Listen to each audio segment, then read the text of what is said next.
Hokkaido is Japan's northernmost island, famous for its wide open spaces, breathtaking natural beauty, and most importantly, its incredible food. Seriously, if you love seafood, dairy, or ramen, this place is basically heaven. You could spend weeks exploring Hokkaido, but most of us have, things like jobs and responsibilities. So if you only have a few days, what's the best way to see as much as possible without losing your mind? To experience it with the least amount of fuss, I took a 3-day, 2-night plane and bus tour from Tokyo to Hokkaido. Prepackaged tours aren't always my go-to, but when you just want to sit back, relax, and let someone else handle the logistics, they can be surprisingly great. I've lived in Japan for over 25 years, but for some reason, I've never made it to Hokkaido.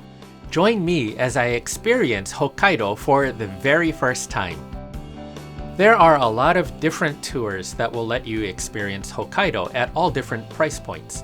I joined a basic local tour that started in Hakodate at the southern tip of Hokkaido and made its way up to Sapporo with a few sightseeing stops along the way. If you're new to Japan, you might want to book a tour that picks you up directly from Tokyo. My tour included airfare but required meeting up at Hakodate Airport already in Hokkaido. Not a big deal if you're comfortable navigating Japan, but if it's your first trip, you might want a more all-inclusive option. Our first stop in Hakodate was Goryokaku, a famous star-shaped fort built in the late 1800s. You get the best view by taking the elevator up the nearby Goryokaku Tower, which gives you a perfect bird's-eye perspective. From above, it looks like something straight out of a video game or a fantasy anime. If you have time, you can actually walk around inside the fort grounds, which are now a public park. But since we were on a guided tour, we had to keep moving. Gotta love those tight itineraries. Next stop, the Hakodate Bay Area. Hakodate is a port city, and it feels like a mix of Japan and a little bit of Europe.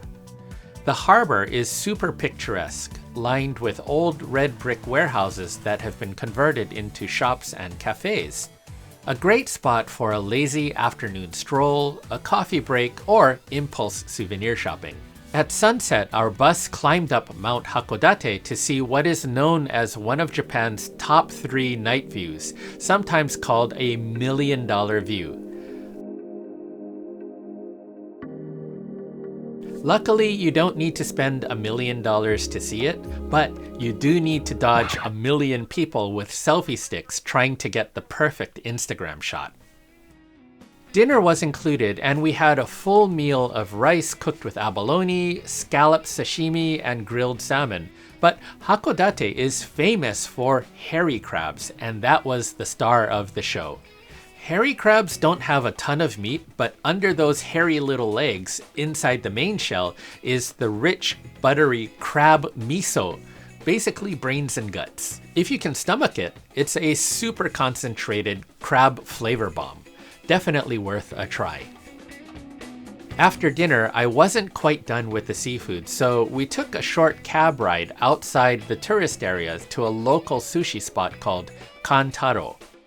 The nice thing about more and more restaurants in Japan is they're using touch screens for ordering, so you can just tap and get fresh sushi without struggling through a language barrier. Bright and early the next morning, we checked out the Hakodate Seafood Market, where you can buy or sample the freshest seafood around. And while not seafood, Japan also has some of the most delicious fruit you will taste anywhere. Next, we hopped on the bus and headed for Lake Toya, a volcanic caldera that last erupted in 2000. As we approached, we could see smoke rising from nearby Mount Usu. The guide reassured us that it's just normal geothermal activity and the volcano isn't expected to erupt again soon, which was very comforting to hear because, yeah, we were inside an active volcano crater. No big deal, right? Lunch was a traditional Japanese teishoku meal featuring Hokkaido's famous scallops, served in multiple ways, grilled, raw, and boiled in broth. Each way brings out the delicate, sweet, briny taste of the scallops in different ways. If you love seafood, Hokkaido really spoils you. Next stop was Otaru, a small canal city that almost feels European.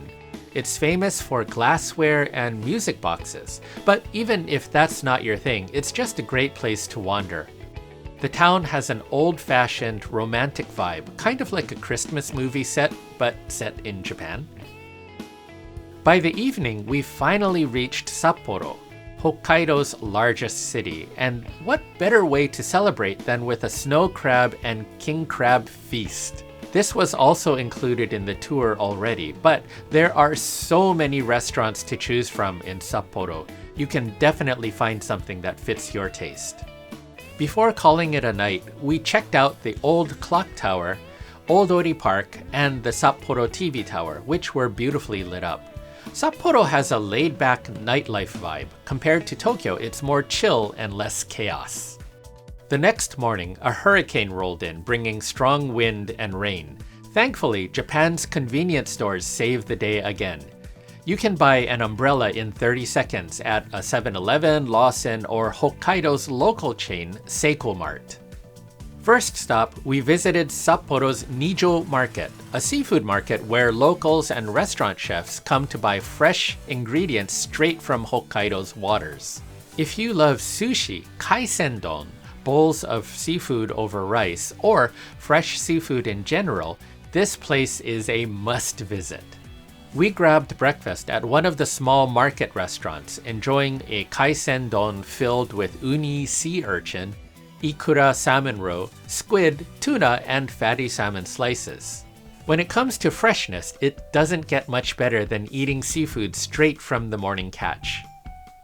Before heading back to Tokyo, there was one last mission: eat ramen at Sapporo's famous Ganso Ramen Alley. This narrow alley is lined with tiny ramen shops, and rain or shine, the popular ones always have a line out the door. The most famous spots here usually have long waits, so if you're on a tight schedule, go early or pick a lesser-known shop like we did, and our gamble paid off. Miso ramen topped with buttered corn and scallops? Yes, please! Heading home, we flew out of the new Chitose airport near Sapporo, which has tons of souvenir shops. Great if you need last-minute gifts. Pro tip, you can buy a lot of your Hokkaido souvenirs here instead of lugging them around with you on the whole trip. So that was my whirlwind 3-day Hokkaido adventure. Would I recommend it? Absolutely. Especially if you've been to Japan a few times and want to explore beyond Tokyo, Kyoto, and Osaka. There's still so much more to see in Hokkaido, and I've only scratched the surface. Maybe next time I'll try visiting in the winter when everything is covered in snow, when Sapporo holds its famous snow festival, and the seafood somehow tastes even better. But for now, I'll just dream about my next bowl of miso ramen. Stay tuned for my next travel adventure.